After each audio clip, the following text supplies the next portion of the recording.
On Production is brought to you by Wrapbook, the production industry's only on-demand payroll platform.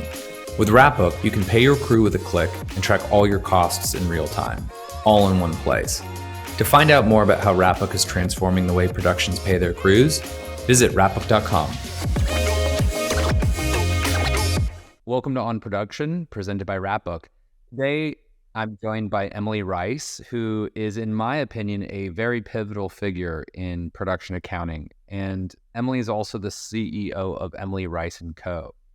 From her early days in Seattle watching foreign films to helping reshape the landscape of post-production finance in Hollywood, I think Emily has seamlessly woven her love for cinema and numbers into a thriving career.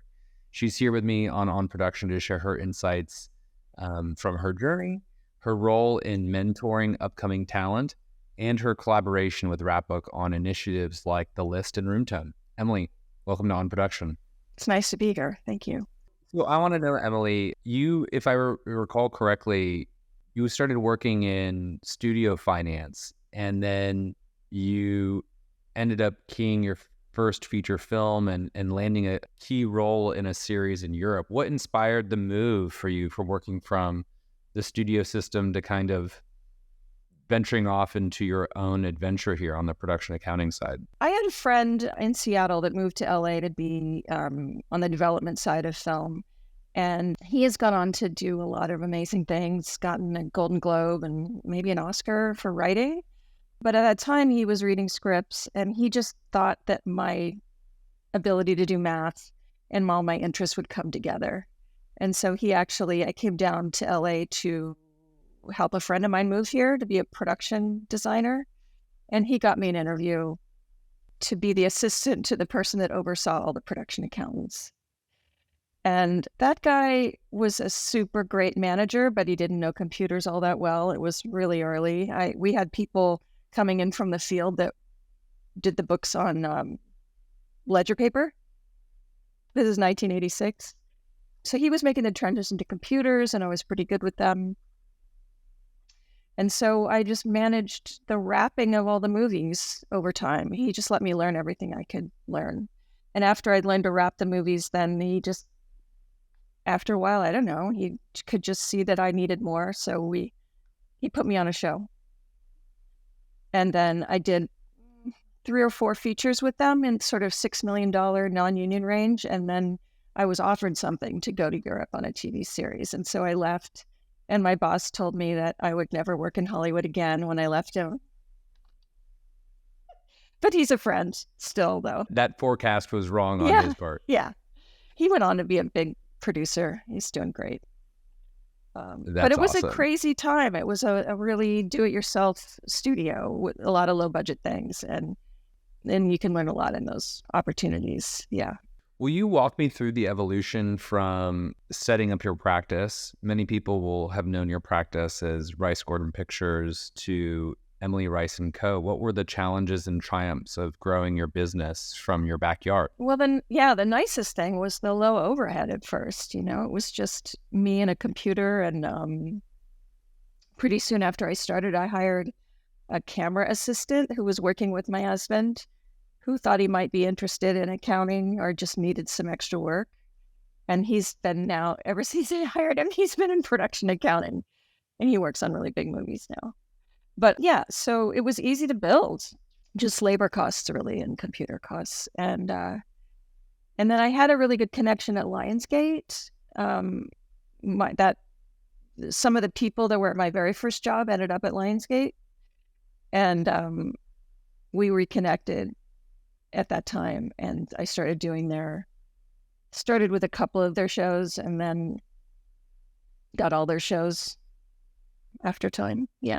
That's wonderful. Now tell me about Emily Rice & Co. I mean, I believe that some big news from your corner of the world is that you now have sort of support across the U.S. On the West Coast, the East Coast. Tell us the makeup of... Yeah, we are about 12 people right now. We have someone who just recently moved to Albany and opened up our New York office. I've got someone in Austin, Texas, Boulder, Colorado, New Orleans, where you are, right? That's right. And then the rest of us in the LA area. And that happened during COVID. Those years before COVID, it was really hard to find good people. So then when COVID happened and people started work online, you could find help, pick up help anywhere. And that's really been a great thing. We just have some wonderful people in different areas. And we've had someone in Georgia and in Florida. I had someone in Seattle. But it was really the COVID changes that made that happen. Well, actually, and yeah, the 2 employees were able to move out of LA and keep working. The one in Heather in Austin and Kelly in Albany. So that's been good for them too. Right. Yeah. And you have this great coverage. I'm curious, Emily, with your experience and your company's experience with working in projects that are small pilots all the way up to like major features or series, how do you approach the diverse needs of different scales of production? Right. We have something big coming in pretty soon. We've worked on the Hunger Games movies. Well, I just make sure we have enough talent. I have a team that really specializes in those shows and has worked with Lionsgate as a client for a long time. Most of those shows are coming from Lionsgate. We've had a dedicated payroll person. What's nice with working with one client for a long time is you're in their ecosystem where everything's filed on box and everything's going usually through a certain software, and that makes and they're just a super good team to work with.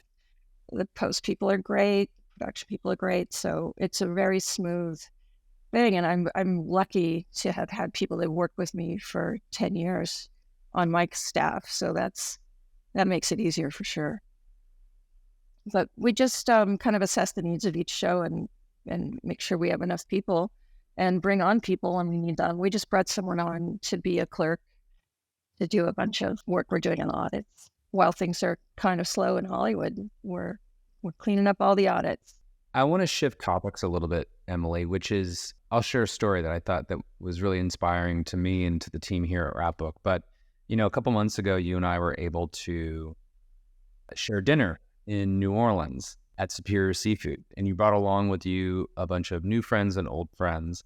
And something that was really striking to me, I haven't told you this, was just how much these people love and respect you and appreciate the opportunities that you had given them sometimes 20 years previously, where then maybe they don't work with you or Emily Rice and Co anymore, but they've been able to build a career and a life in this industry from having worked with you or with others who have worked with you. And it's really powerful. Not only are you able to help these films get made, support these films, you've been able to support many people through your career, establishing their own careers. And so I wanted to ask, how important is it to you, or how important just broadly is mentorship in this field of production accounting? And I'm curious, what qualities do you believe are essential for success? I think over time I've realized how the most important thing is working with people, whether it's the clients, but especially the people that work for me. And each individual comes in with their quirks, and you figure out what are their skills and what do they like to do? What are they best at? And that's just been a really nice thing for me to do, to work with people. And not everybody fits either. Like, you see some people, and I don't mean that, my personality hasn't always been the best fit for everybody. So you're looking at the people that really stuck with it. Because I've just been really driven to keep the business afloat, driven to give the clients good service. And, but over time, I've gotten a lot more into the relationships and mentoring people. The woman that just moved to Albany, she came in as a second, and she's just so good at it. It's like, it's so many different things. You've got to have math skills, and you got to be good at tech, more or less, good at Excel, but you have to be curious. And something else that's really important to me is honesty. It's like, tell me what's going wrong. Tell me what mistake happened. And then you just learn. I mean, everybody makes mistakes all the time. So it's been really fulfilling over time to work with different people. And yeah, that was a great dinner. Those are some people I've worked with, in a long period of time. One of them I hired as a payroll person out of Entertainment Partners to work on a series before I started the business. Yeah. And she's amazing. She's a key accountant on huge things. Yeah. Yeah, it's amazing to see how many lives your business has touched, the opportunities that you've created, and the impact of those people. And I think I have been digging in and becoming more aware of and participating in the community of production accounting. It's just been super awesome to get to meet so many wonderful people who work really hard to do this critical work. Emily, a lot of people in the community of production accounting and film know you for your invention and curation of the list. Could you explain the concept behind the list? Back in 2005, the main way to get jobs in production accounting was either through your contacts that you've already worked with or email your resume to the marketing person at one or two payroll services. And if you knew them and they liked you, maybe you'd seen them networking or maybe somehow you had a connection, they might more readily put your resume out to people. So they would get a client and they would have a feature going to Philadelphia. But if you didn't have features on your resume at that time, you wouldn't get put up for the job. So there were two things going on. One, I wanted to create something where people had a shot at any job. And then the other thing was that I was doing post accounting. I was a few years into post accounting, and we would get shows that were not very well done on the account. And so I wanted to give my clients a way to find better people, because they were on the receiving end of those resumes, and they were getting good people, but they weren't seeing everybody. So it's been for both things. It's been a lot of fun. It's incredible. I've yet to meet a production accountant that hasn't heard of the list or even used the list for posting a job or even getting a job using the list. That's great. All sides. And it's really exciting, obviously, that Wrapbook and Emily Rice and co are working together to bring the list to the community through Wrapbook. It's been awesome. But I know that we're also doing something else with you, which is this production accountants community called Room Tone. I'm curious, what are your thoughts on Room Tone as a community? And, how do you think something like Room Tone sort of enhances the community for production accountants? Most everybody's freelance, and they're learning their job on the job, and they're moving up in the ranks. And so someone who's been a first might be put into a production accounting position and they don't know everything. So I'm hoping to create with you a safe space for people to ask questions. That's my favorite thing about it. But also, you're doing a good job of putting resources up there. And so to create a place where people would feel safe enough to ask questions, and I'm not going to be the only one answering those questions, is really important to me. And we just need a place to collect resources. And then the added bonus of being able to DM people that I know, but might not have had their email address. That's pretty fun. Yeah. So mainly that we're all freelance, so we're all at different levels of education and experience. And if we can help each other, I think that'd be great. And then also, right, those other post accountants out there who are getting shows, like if sometimes people have trouble setting up an international show or a show with multiple companies and currencies. So I'm just hoping that I could help people, that the group could help people get those things straightened out in pre-production instead of later. So that's my main interest. And we need it. We do get a lot of support, really. There's some studios that are good at supporting and give us good guidance, but a lot of people are working independently. And you have a fragmented industry where different firms are using different tools. So having this place for production accounts to come together to share fundamentals or specifics on different systems is great. And it's really fun that we can talk about different software in one place. That's awesome. Emily, I have to change the subject a little bit. I'm curious, looking back on your career, is there a project or moment that stands out to you as particularly memorable or transformative? I think going into post-production accounting was the main thing. I was able to really make a shift from a lot of TV and indie features into bigger projects, which is what I really wanted to do. I think if your resume at that time didn't show a ton of big projects, it was hard to get them. So going into post, there aren't that many people in post, so I could start working on the much bigger projects. So that's been fun. So Emily, I'm curious, in this podcast on production, we cover all kinds of topics and we have all kinds of listeners, people who are very seasoned, people that are very new. For listeners that maybe are thinking of career change or entering into the field of production accounting, what advice would you offer based on your experiences? Right. Well, my usual advice is when you submit a resume, you want to make it concise because the person's quite busy. And they're going to imagine that the way you're writing that resume is how you're going to be communicating in the office. And we aren't very formal, and we try to be friendly and to the point and get on to the next thing that we're doing. So just assume the person that's getting your resume is busy. The resume should be one page. It should be very organized looking because we need organized people. But the other thing that's going on now is just that we don't have a lot of work. We're in a bit of a recession of production, and maybe that'll clear up come August. But if you are looking to transition, I would wait just a beat. I would wait till August. But the main thing is to just be concise. Oh, and also to say you're willing to work hard and work long hours. I've had people offer to work for free, which I don't recommend, but it just shows how excited they are. Oh, the other thing I would say is at the top of a resume, it's good to project your interest in production accounting. Like if your resume is all over the place and is a generalist, even if your resume is general, at the top, if you say that you're objective, and objectives may be old-fashioned, but an objective to be in the production accounting world and that you're not looking for just any job, that you're actually interested in what we do, that goes a really long way. That's really good advice. But shifting gears just a little bit, I'm wondering if you have any insight or thoughts on the future developments in production accounting, especially considering evolving technology and industry standards.